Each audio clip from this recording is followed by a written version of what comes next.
At my husband's funeral, my son Daniel stood at the podium with a trembling voice and thanked another woman. "She was the one who was truly family to us," he said.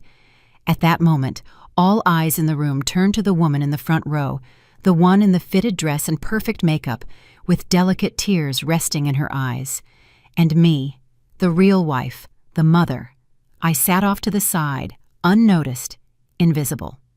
When the lawyer later informed me that my husband had left everything to her, not a single dime for me, Linda McAllister embraced my son and smiled a triumphant smile, as if she had already won.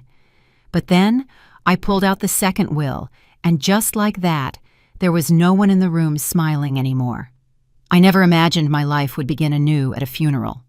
Robert died in a sudden car accident. He was driving downtown that morning in a heavy rain. They said the brakes failed on a curve and the car crashed into a supermarket. He was gone quick. The doctor said he didn't suffer, but I wasn't sure he deserved such a clean departure. We had been married for 40 years. I used to think our marriage, while not romantic, was at least solid. Like one of those old houses weathered by storms, worn on the outside, but still standing. I gave up my career to tend to every corner of our home. He always said, "I can take care of you. You don't need to work." And I believed him. I naively thought it was some kind of love. At the memorial, I wore his favorite charcoal gray wool coat and stood by the chapel entrance greeting guests. The wind whipped, my fingers were numb. Still, I smiled, doing my best to make sure his farewell was dignified and orderly. Robert cared so much about appearances, about what other people thought of him. Even in his death, I found myself maintaining that neat facade for him. Daniel was at the podium. He's our only child. He turns 33 this year and is a back-end engineer for a tech company. He wore a sharp, dark suit. His face was solemn, and his voice was as steady as always. After reading a tribute to his father, he paused, and his eyes reddened. "There's someone I want to give a special thank you to," Daniel said, his voice a little shaky. The room fell silent. I clutched my handbag in my lap, my knuckles turning white. I thought he was about to say, "My mother." In that moment, I could almost hear it forming in his throat, that long-awaited acknowledgement. 40 years of companionship, dedication to the home, nights spent at the hospital, all the quiet sacrifices. I truly believed he had finally seen me. But what came next sliced through me like a dull blade, stripping that hope away, inch by inch. Someone who supported my father through the toughest time of his life, Ms. Linda McAllister. A soft murmur went down the aisle. From the front row, a woman stood up and dabbed her eyes, nodding politely. She wore a deep emerald green wool coat, black heels, flawless makeup, and perfectly coiffed hair. As she sat down, those around her turned to look, curious and surprised. I felt sound explode in my ears like a detonated silence. Linda McAllister. I knew the name. She was Robert's administrative assistant at the firm. He later promoted her to a consulting partner, even briefly including her on the board. When I'd ask about her, he'd always downplay it. "She's competent. Don't be paranoid." I remembered that year's company party. She brought me wine, smiling sweetly, moving with the ease of a woman who fit in. I dismissed her at the time as just another sycophantic employee. Looking back now, how ironic. From across the room, someone whispered, "She's sitting so close, like she's family." And my son had just thanked that woman at his father's funeral. I felt like the chair had dropped from under me. My ears were ringing, and the world vibrated faintly. People came up to shake my hand, murmuring the usual. "He was a good man. We'll miss him." I nodded automatically, like a machine repeating pre-programmed responses. I had planned to hold on until the end, to maintain appearances. But then I heard Daniel whisper to Linda, "You're the one who's truly family." I nearly dropped the teacup in my hand. In that moment, I realized this funeral wasn't for Robert. It was for a hidden world I didn't know existed, and I was just a stranger, a discarded observer. That night, back home, I sat in the empty living room. As I took off the coat, I saw that the satin ribbon was wrinkled, as if the last vestige of my marriage's dignity had been accidentally snapped. I sat at the dining room table and stared at the row of empty chairs. Robert's seat was still in its place. I hadn't moved it. For decades, he'd always sat there, hand on the armrest, waiting for me to bring him his soup. Now it was just alone, and the armrest had gone cold.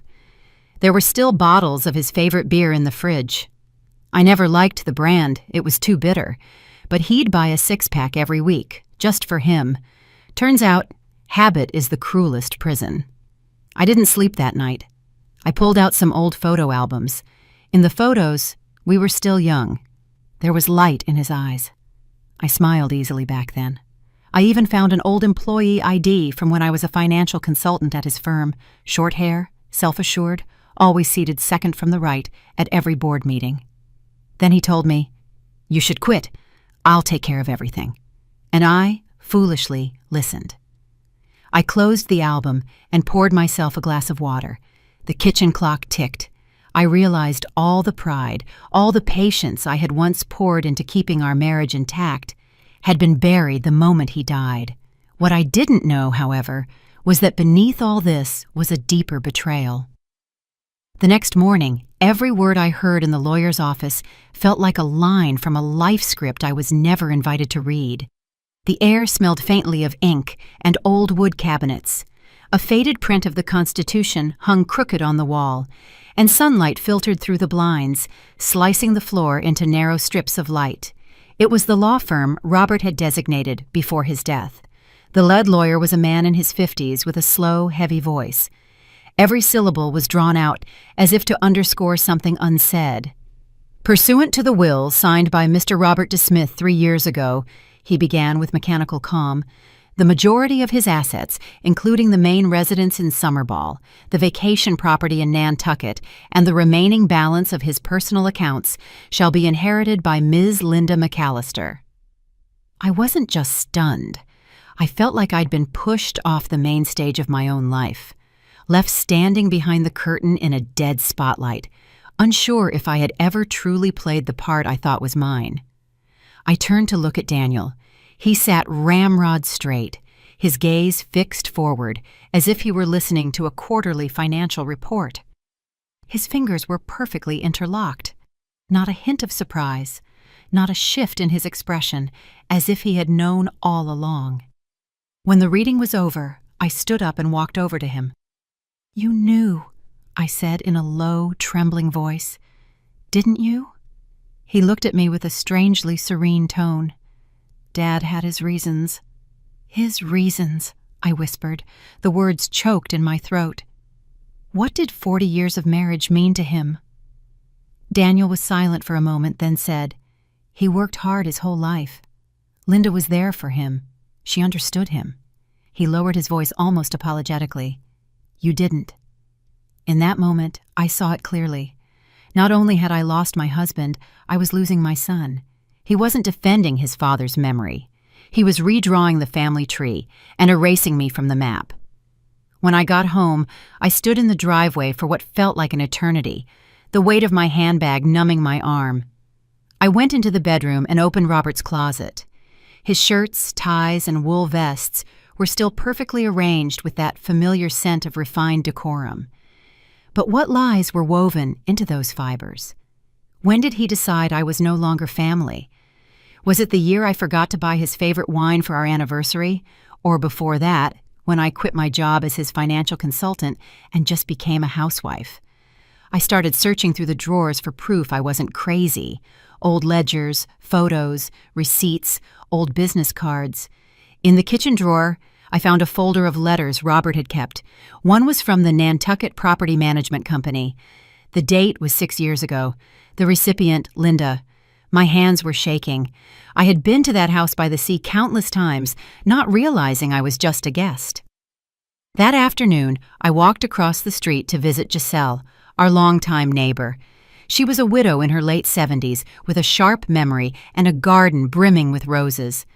When I mentioned Linda's name, her face stiffened.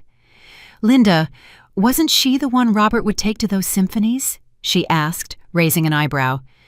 "You didn't go with them?" I forced a smile. My mouth was dry. I never really liked social events much. Giselle shifted in her seat. "Oh, I always thought they were an item. She's been on this street several times. One year she helped Robert put up the Christmas lights." I froze. That Christmas, I was stuck upstairs with a swollen knee.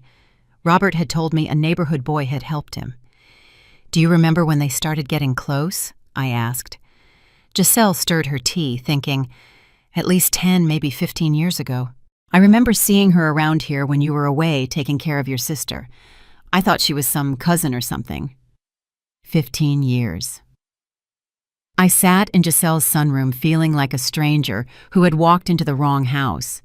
All these years, I had managed our retirement budget down to the last penny. I had chosen his bathrobes, scheduled his physicals, and even dipped into my parents' last savings to rescue his company during a cash crisis.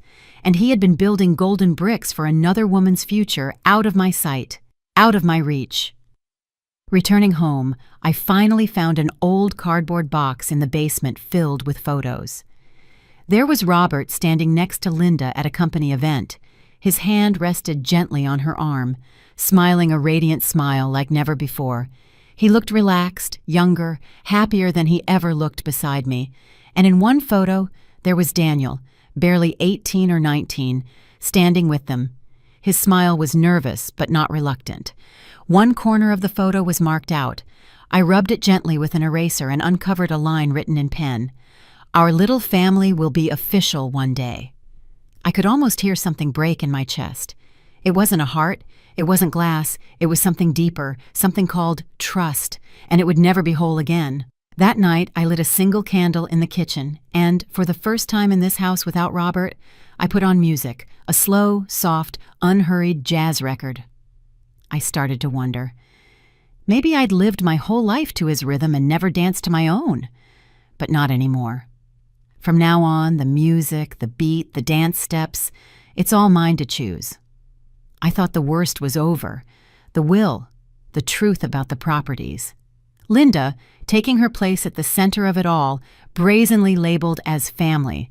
That was enough humiliation for a lifetime. But I hadn't realized that what would truly break my heart was Daniel. He is my only child. I had believed that however unrecognizable the rest of the world became, he would still be mine. We agreed to meet at the town cafe, the one where he used to get caramel dessert as a little boy. He showed up in a trench coat, his demeanor stiff and formal, as if he were preparing for an interview, not to meet his mother. Before I could sit down, he placed his phone face down on the table. He always did that. A subtle signal that any buzz could be a reason to abandon the conversation. "Why did you send Linda a legal notice?" he asked bluntly. I took a deep breath and looked him in the eyes. "Do you think I shouldn't have?" He shrugged. "She didn't hurt you. Dad gave her the money. It was his decision. Suing her just makes everyone uncomfortable." "Uncomfortable?"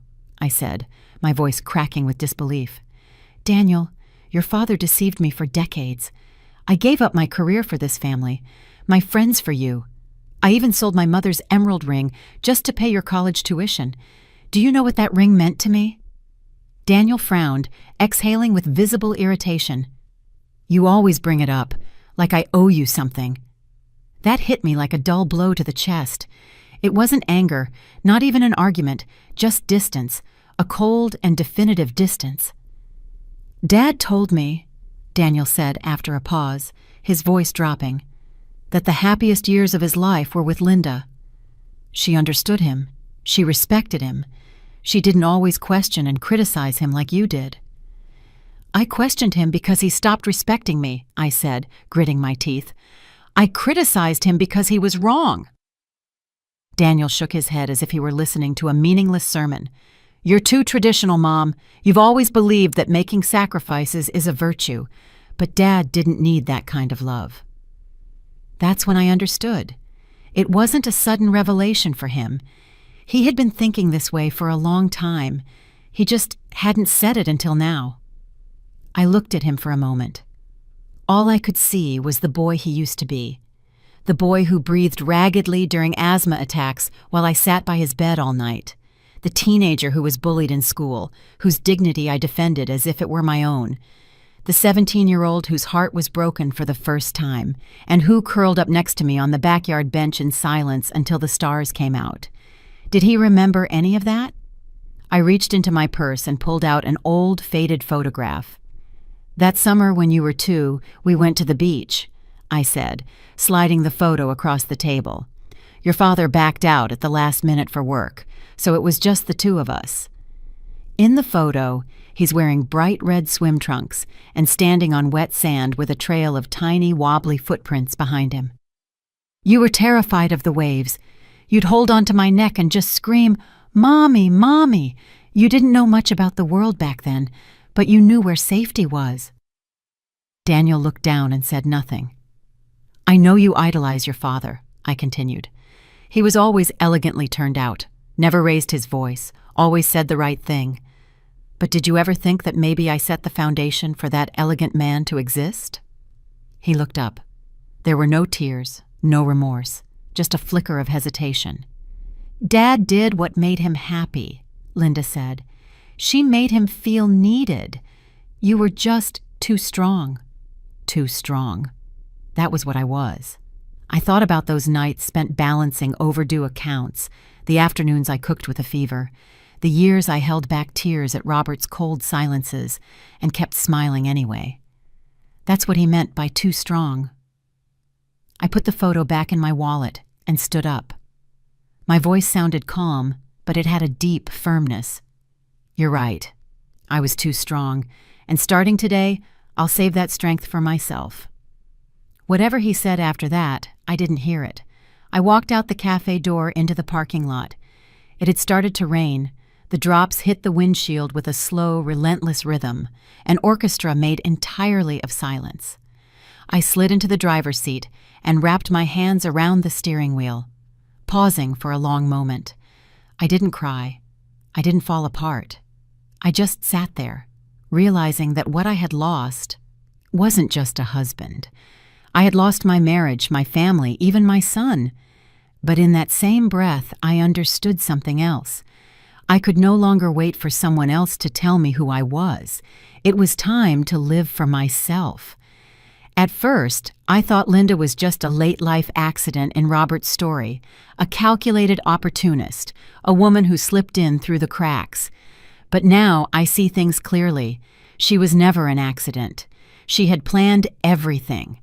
On a rainy afternoon, I sat at the kitchen table with a mug of cold coffee in my hands, looking at her public Facebook profile. Her profile picture showed her on the beach, smiling softly, the background edited with a tasteful blur, as if she didn't want anyone to see what was truly behind her. Her bio said, "Consultant in the architecture sector, lover of classical music and community service, grateful for life's tender company." I clicked on her photo albums. The first image, Robert was seated in a wicker chair holding a slice of lemon pie she had apparently made for him. The text said, "His smile is my favorite reward." The date stamp said it was 6 years ago, the same year I was bedridden with arthritis. Robert had told me then that work was overwhelming and he would be traveling a lot. I believed him.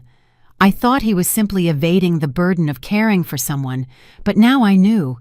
He wasn't escaping me. He was living somewhere else without me. I scrolled down and found more images both familiar and strange at once.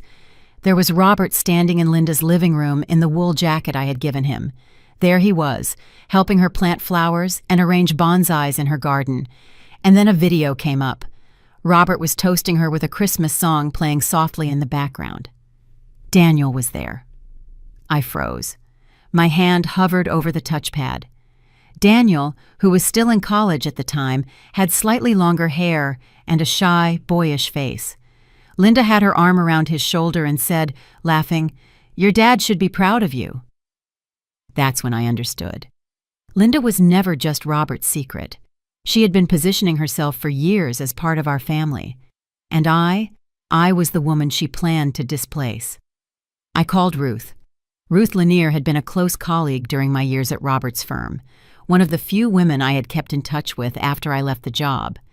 She was semi-retired now, helping her daughter raise a grandchild, and taking on the occasional freelance financial case. She answered on the second ring with the same energy she always had. "Maggie, my goodness, I heard about Robert. I've been meaning to call you." "Thank you," I said. I didn't stall. "Ruth, I need you to help me find something." She didn't hesitate. "Tell me what you suspect." I paused. My voice sounded calm, but it was firm. "I believe Robert used company funds, for at least the last decade, to buy properties for Linda, and there might be other unaccounted-for transfers." Ruth went quiet. "You're not just fixing a marriage, Maggie. You're looking to expose fraud." "I want the truth," I said. "I've spent too long in the dark." We agreed to meet at her house in 2 days. In the meantime, I became a woman on a mission. I went to the local library and looked up Linda's property records in Summerball. One house, a single-family villa under her name. Purchase date, 5 years ago. Right at the tail end of the company's employee housing benefits project, the same one Robert was overseeing. I had visited there during that project. I remember joking at the time, "On the next trip you take me too." He dodged the suggestion. "You wouldn't like it there." Now I knew. The room was not reserved for clients. It was for her. 2 days later, I drove to Ruth's house. Her home was in a quiet suburb, a pale gray bungalow with a row of withering chrysanthemums out front. She greeted me with a glass of lemon tea and opened her laptop. "I checked some archived payment records," she said, scrolling through 3 entries labeled "Outside Consulting Support." "But the beneficiary company is a shell. No physical office is listed." She zoomed in on one line. $50,000 paid the same month you were home recovering from surgery. My stomach twisted. Ruth looked at me with concern from behind her glasses. "Are you sure you want to go through with this? Most people would just prefer to let it go." I didn't answer. I just saved a screenshot of the file to my flash drive. On the drive home, I went slow. The sun hit the windshield hard, and the air smelled of early autumn. The radio played an old 60s ballad. The chorus repeated softly, "You only find the truth when you stop pretending." Yes, only when you stop pretending do you begin to see clearly. Back at home, I sat in front of the computer and saved Linda's Facebook photos to a new folder. I named it Evidence. I was no longer the woman who buried her emotions behind a stove. I was Maggie Smith, the legal wife of Robert, the mother of Daniel, the one who had been edited out of her own life story, and the woman who was about to rewrite the ending. The second batch of documents from Ruth arrived just as I was wiping down the kitchen sink.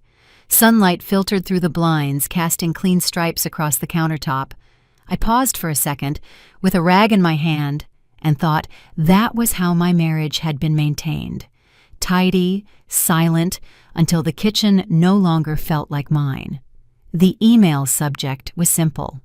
3 suspicious transactions.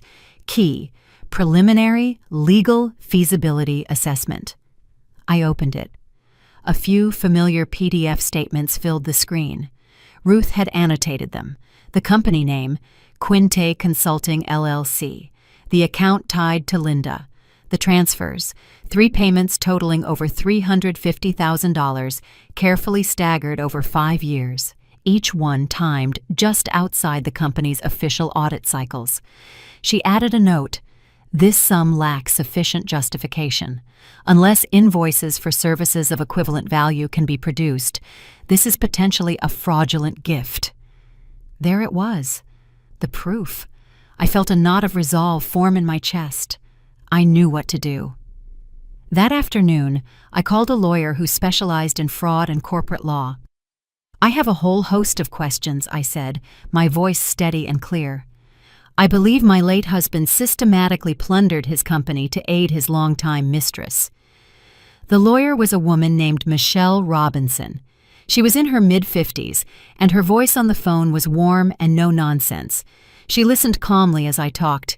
"You need to send me everything you have," she said. "Every document, every email, every photo." I hung up and started copying the files. When I was finished, I had over 50 documents. I printed everything out, arranged it neatly in a folder, and took it to her downtown law office. Her firm was in a glass skyscraper, and I took in the view of the Chicago skyline as I waited. When she walked in, she had a kind, professional smile. She had a sharp haircut that framed her chin and wore a perfectly fitted suit. She took the folder, flipped through it, and nodded. "We will go through this," she said. "I'll be in touch." "Thank you," I said, looking at her. She betrayed me, and my son helped her. I want her to pay back every last cent. Michelle pushed her glasses higher on her nose. "We will do our best." The next few months were a whirlwind of appointments, emails, and legal proceedings. We filed a lawsuit against Linda McAllister, and the case made waves. Robert's former firm, his lawyer, and even his estate became entangled in the case. Then there was Daniel. He took Linda's side. He was outraged. "You're destroying his memory," he said to me on the phone.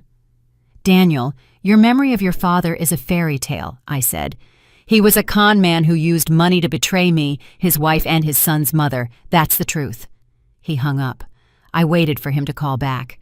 But he didn't. It hurt, but I did it anyway. I had to. The case went to court.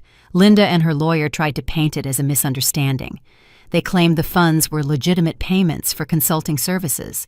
They produced fake invoices that Robert had given her. But we had Ruth's evidence, and we had Robert's Facebook photos. I took the stand and told what happened. I talked about the 40 years of our marriage, about the sacrifices I made for him and Daniel, and about the pain I felt when I learned the truth. The judge, a black woman in her mid-60s, looked at me with understanding. I think she understood what goes on in the hearts of women like me. In the end, the judge ruled in our favor. She ordered Linda to pay back everything Robert had given her, including interest. The total sum was over $1 million. Linda had to sell the properties she had bought with the stolen money. She was broke. She lost her job and her reputation. I never saw her again. As for Daniel, he didn't speak to me for years. Then, when my father died, he called me. We met at the funeral and embraced. We began seeing each other again. I told him the whole story, and he started to understand. It took years, but we mended our relationship. He apologized to me. He said he was only defending an illusion the whole time. I hugged him and told him that I had believed in him the whole time. And in that moment, there were tears in many eyes. Daniel walked over and hugged me softly. "Mom," he said, smiling, "when did you get so good at giving speeches?" I smiled back. "I always was. You just weren't listening." We both laughed. Everyone laughed. Before the party was over, I took a short walk in the garden.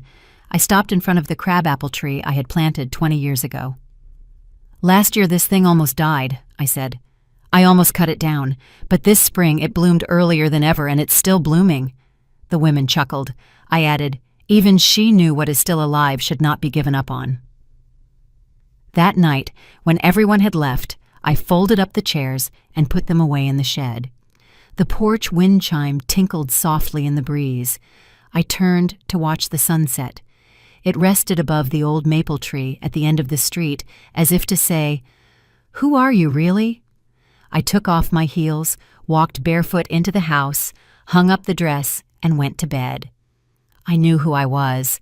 I was a survivor, a fighter, and the truth had set me free.